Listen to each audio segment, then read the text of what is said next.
श्रीमात्रे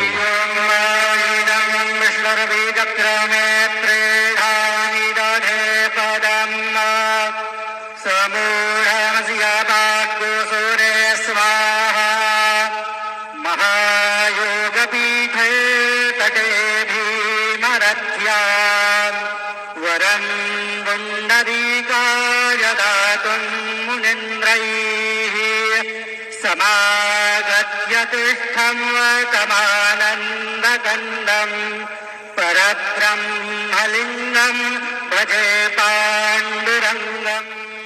गुरुर्ब्रह्मा गुरुर्विष्णु गुरुर्देवो महेश्वरः गुरुः साक्षात् परब्रह्म तस्मै श्री गुरवे नमः। सद्गुरु साईनाथ देवताभ्यो नमः।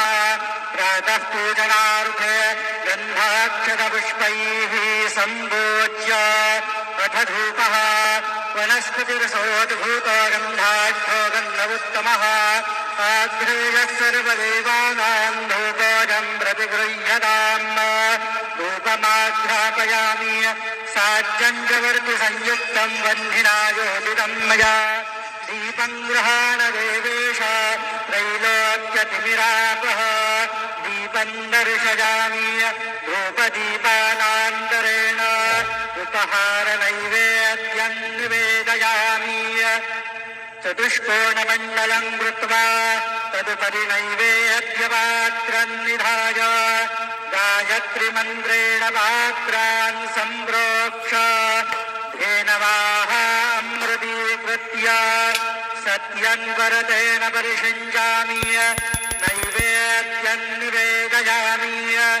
ॐ प्राणाय स्वाहा ॐ अपानाय स्वाहा ॐ व्यानाय स्वाहा ॐ उदानाय स्वाहा ॐ समानाय स्वाहा ॐ ब्रह्मणे नमः।